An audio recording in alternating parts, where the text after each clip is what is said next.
A mayoral candidate unveils a plan to fix transit. Union declaring code blue for Ontario hospitals, suggesting many are on financial life support. Plus, torrential rainfall north of Mont-Tremblant leads to landslides and people stuck on their properties.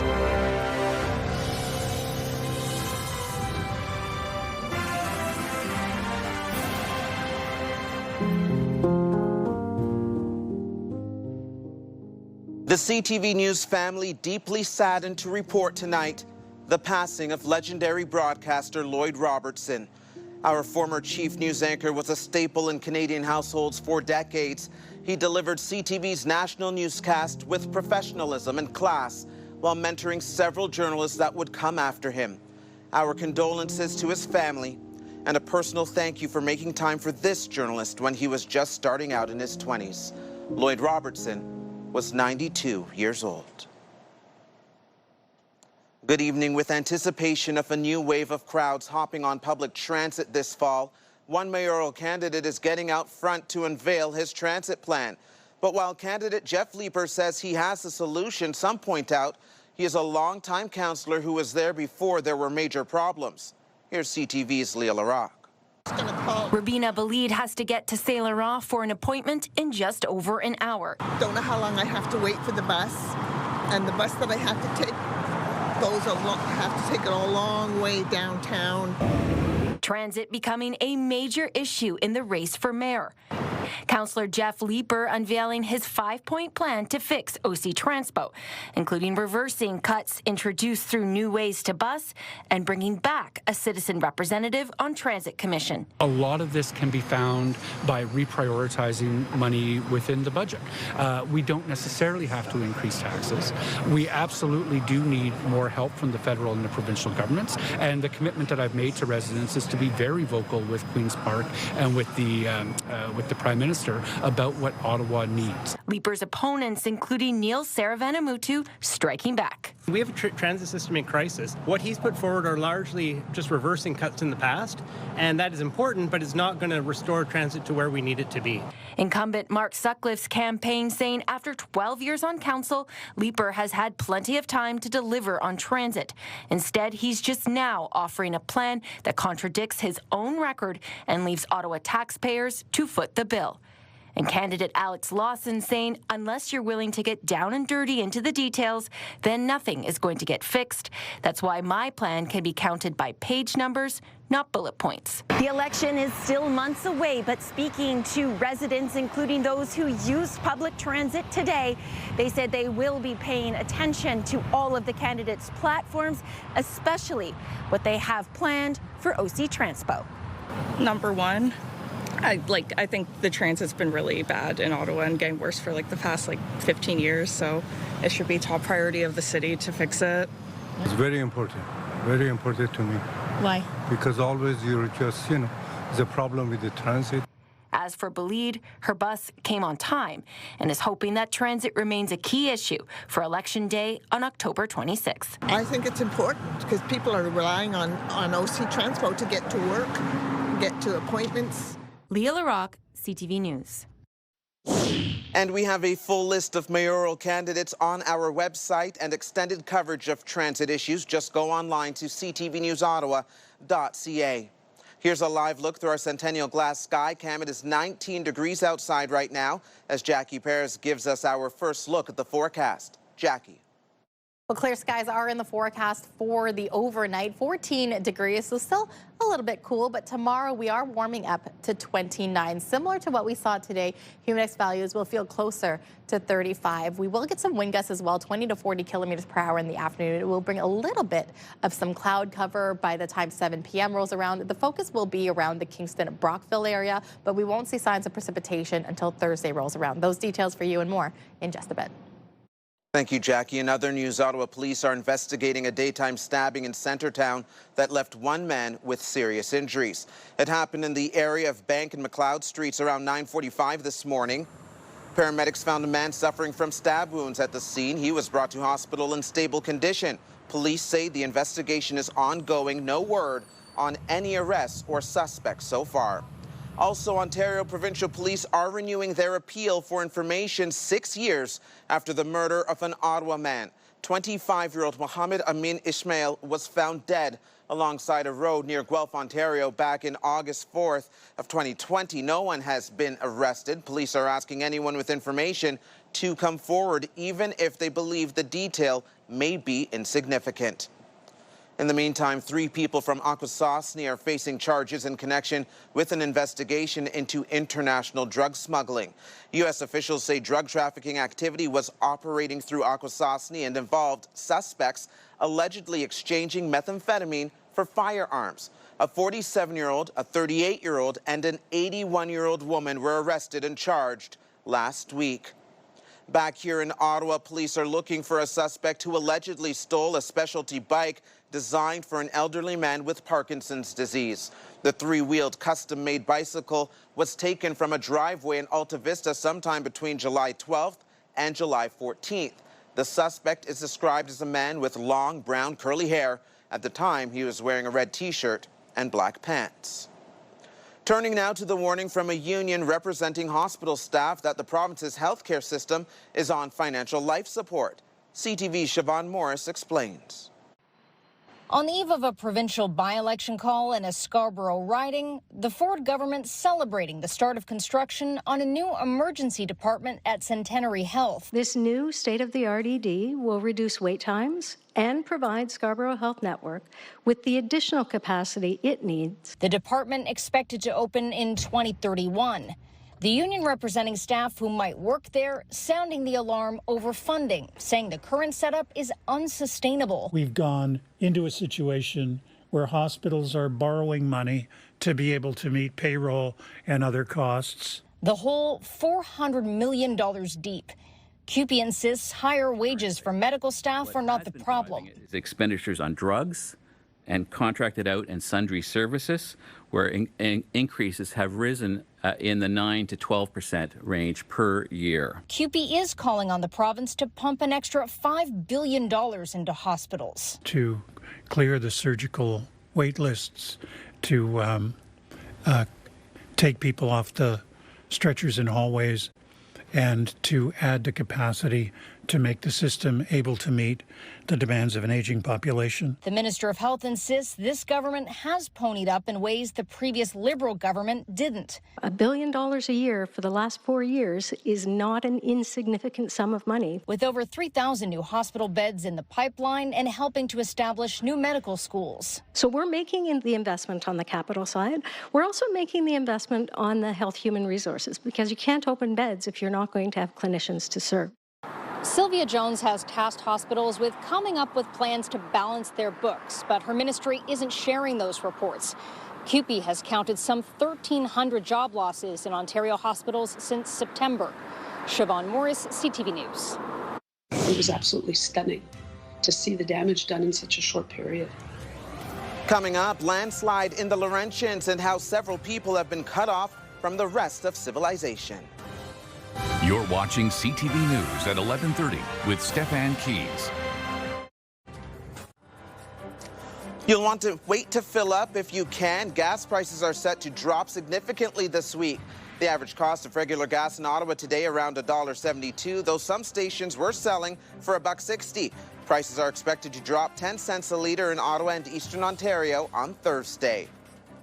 Here's a quick note for those getting behind the wheel. A section of Holly Acres Road in the city's west end will be closed this week to repair damage caused by the heavy rain on Canada Day. The road is closed to northbound traffic between Richmond Road and the 416-417 eastbound off-ramp and southbound between Carling Avenue and Richmond Road. The northbound Highway 416 off-ramp to Holly Acres Road is also closed. The city says repairs are needed to the culvert before the road can fully reopen to traffic. The work is expected to be complete by lunchtime on Monday. It's 11:41 and time now for a closer look at the forecast. Here's Jackie.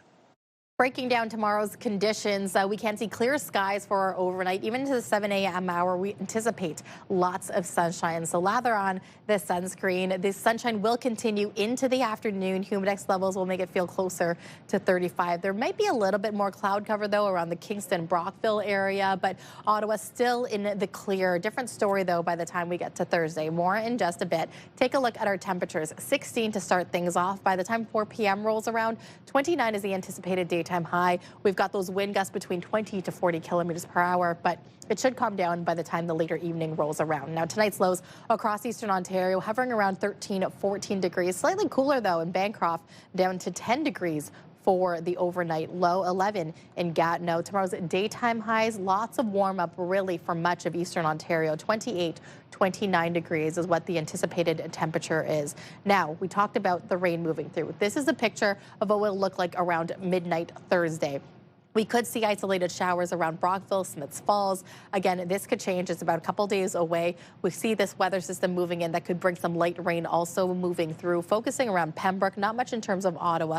It could see or could just actually miss Ottawa by the time Thursday evening rolls around. Renfrew, though, there is still a chance that we could see a risk of thunderstorms moving through eastern Ontario. Now, 7-day forecast, 28 to 29 across the board. You might want to bring that umbrella around if you're out and about for Thursday going into Sunday, because it won't be until Monday, Tuesday that we will see a mix of sun and cloud. Thank you, Jackie. While it was a soggy Sunday in our region, a torrential downpour in the Laurentians comes with a dangerous and lingering impact. CTV's Geneviève Beauchemin takes us to one community now in a state of emergency. People here are leaning on one another as they face widespread damage. Some have been left without electricity, without drinking water, and some are trapped in their homes by landslides and road collapses. It was absolutely stunning to see the damage done in such a short period. Penny Arn is hunkering down in her cottage. Roads leading up to her property have been washed away, sections of asphalt ripped up. People who've been here 30, 40 years, they're like, we've seen storms and, you know, the lake come up and whatnot, but this has not been seen. 105 millimeters of rain poured down on the region from Sunday to Monday, triggering a cascade of destructive events. Jocelyne Larose says she has never seen anything like it. I've lived here for 20 years and my husband is now stuck in a cottage he can't get out, she says. Rivers filled up and breached their banks. Half the village is now completely inaccessible from the other half. Other towns in the region, too, took a massive hit. And this was just the latest in a series of destructive storms that have swept through Quebec over the past few weeks. Geneviève Beauchemin, CTV News, L'Ascension, Quebec. We were just waiting to see what they were going to do with the flights. Still to come, the WestJet strike was brief, but getting flights back on track could take a while. We hear from travelers at the Ottawa airport in just a few minutes.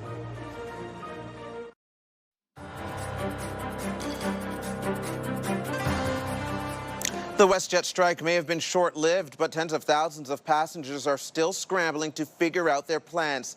Here's CTV's Katie Griffin from the Ottawa airport. Salvador Benawis and his family are trying to get to a family wedding in Cancun. Another 5 hours waiting for their confirmation. The call gets disconnected. So it happened to us like 3 times. They were supposed to fly on WestJet from Winnipeg to Calgary, then on to Cancun on Sunday, but that was canceled because of the strike. Instead, they were rebooked 2 days later, flying Tuesday morning from Winnipeg to Ottawa. Now they'll have to take a taxi to Montreal, where they'll have to spend the night in a hotel and catch a flight to Cancun Wednesday morning, the day of the wedding. Oh, we already lost like 3 days there at Cancun. So we extended our stay. WestJet ramping up operations after the one-day strike caused hundreds of flights to be canceled, leaving travelers stranded. Monday early morning, I got a notice saying, you've been rebooked on Porter Airlines. And I went, okay, that's fine. And then I read that flight's on Friday. Yesterday was 5 days. The union representing flight attendants saying the new deal includes pay increases and suggests it addresses concerns about unpaid work. Heather Jowett says there was no communication from the airline after her flight from Ottawa to Calgary was canceled, then back on after the strike was called off. We were just waiting to see what they were going to do with the flights, and they ended up running it as normal once they settled, and so we didn't have to worry about anything. But we didn't hear from them about what would happen with our flight. We were concerned over the weekend when we heard all of the disruptions and so on, but this was our scheduled day to fly, and we came here. Everything was normal. Check-in was fine, and we're on our way. The Benowis family taking it one step at a time. Figured out how we'll be compensated for the other things that we're going to be taking out of our pockets. Katie Griffin, CTV News. Still with travel when booking flights, renting a car, or reserving a hotel room online, with all the websites to choose from, you are being warned to make sure the price listed is in the correct currency. Here's CTV's Pat Foran. Nothing indicated that it was in U.S. dollars. Nothing at all. Elizabeth Haddock of Orangeville planned a trip with her friends to Picton and needed a hotel room for 2 nights. She started her search on Trivago, which took her to the website super.com. She booked a room and thought she was paying in Canadian funds. It wasn't until I got my credit card bill. Haddock says instead of being charged $430 Canadian, it was $430 US, so the total jumped to $610. Why would I want to see a U.S. price? In a statement, Trivago said Trivago is not involved in the booking or payment process. The site that completed the reservation is best placed to investigate the charge. When Haddock reached out to super.com, she was offered a $43 credit, which she declined. Normally, when you book anything online, I always get the price I expect. Suraj Gugania, Vaughn needed a rental vehicle for a trip to Vancouver. He booked with Next Car Rental, which stated on its website transactions were in Canadian dollars. But if you prepay for a rental, it's in U.S. funds. Gugania felt that was misleading. It seemed like Canadian to me because it had the Canadian taxes and everything. And then later on, when I look at my credit card statement, I see that it was charged in USDs. Instead of paying $420 Canadian, it was $420 US, which made the charge $611. After we contacted Next Car Rental, the company said it made some changes to its website, saying we removed the line about all transactions being in Canadian dollars. All prepaid reservations booked on nextcarrental.com are in US dollars and always have been. The best websites will make it very clear. Travel experts say the best advice is to check websites carefully before finalizing transactions. On the final page, I want to see if it's in CAD or USD, and if it doesn't say, I go back a page and double check personally. In Gugania's case, Next Car Rental refunded the difference. As for Haddock, she feels she deserves money back too. I want the difference to be refunded to my credit card. Pat Foran, CTV News. This dirt is so nice and soft. Look at this. Right? Just ahead, the archaeological dig right in our region. Details of when and how on the other side of the break. You're watching CTV News at 5 with Stefan Keys.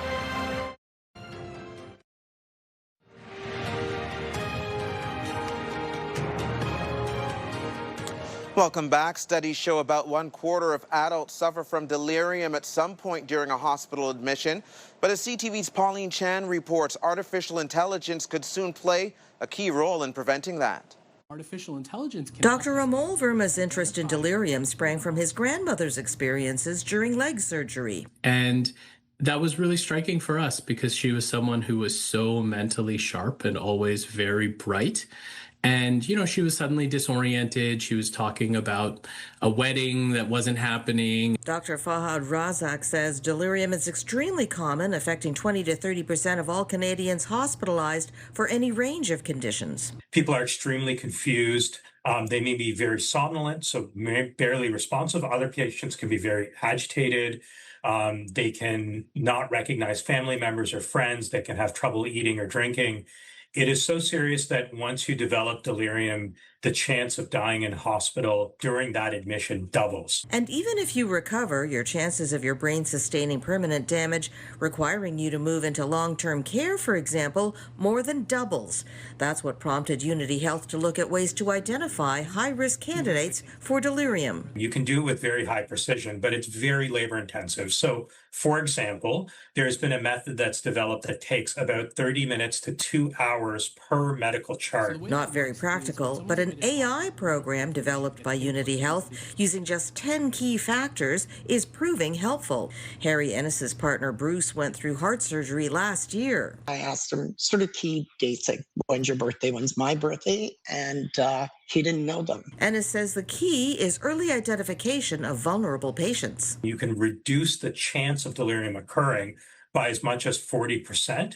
You need to know about it before it happens, like before the surgery, so that you can monitor if it's happening, you can put in strategies to minimize it and keep the patient safe. Things like being able to eat well, being able to stay hydrated, being able to get up and move and be physically active. In Canada especially, we have a problem with recognizing it because many patients who are admitted to hospital don't speak English, and the fact that they are confused sometimes is not easily apparent to a healthcare worker. The delirium risk calculator is currently being tested in several Ontario hospitals, and it will expand to 13 hospitals in October. Delirium is the most important cause of hospital-acquired harm for Canadians, full stop. Pauline Chan, CTV News.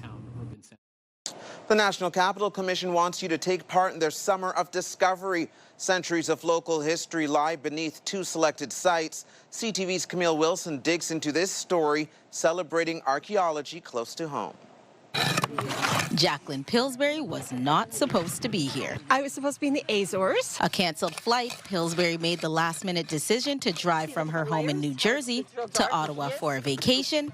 Here, she met some new friends who had an idea. I met Monica and Bill yesterday at Colonel By Day, and they told me about the Public Archaeology Day, and I was so excited because I love to dig. The National Capital Commission is holding its Public Archaeology Digs for people to get a hands-on experience uncovering Indigenous artifacts, like Lise Desmarais, who found items from an earlier age. Some kind of a button, a bottle cap, like an old one, and some rocks that may be.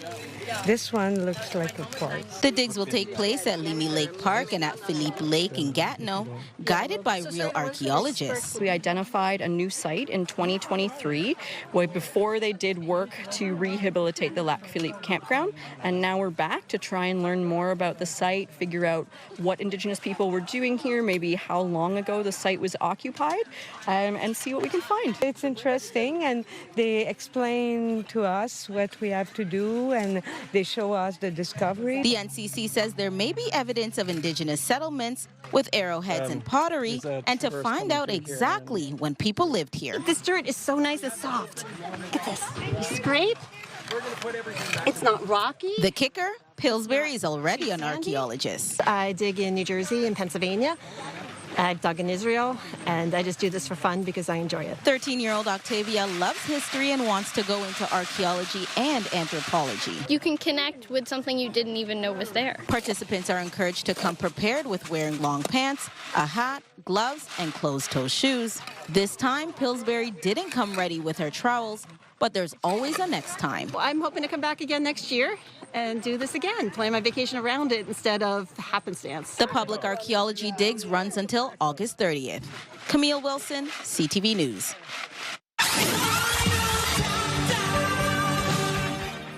When we return, international ringette champs that call Canada's capital home.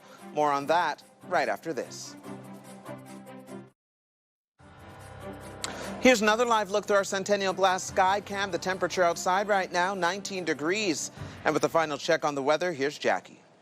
16 degrees and sunshine is what tomorrow morning is going to start off at. We are warming up to about 29. Humidex levels feeling closer to 35. We won't have to say goodbye to the sunshine, though. By the time Thursday rolls around, more cloud cover rolling in. We are likely going to see a couple of rain showers, perhaps even a risk of thunderstorms moving in as well. Thanks, Jackie. Finally, for us tonight, we are celebrating a major achievement for a local ringette team capturing the gold medal in a major international competition this weekend in Finland.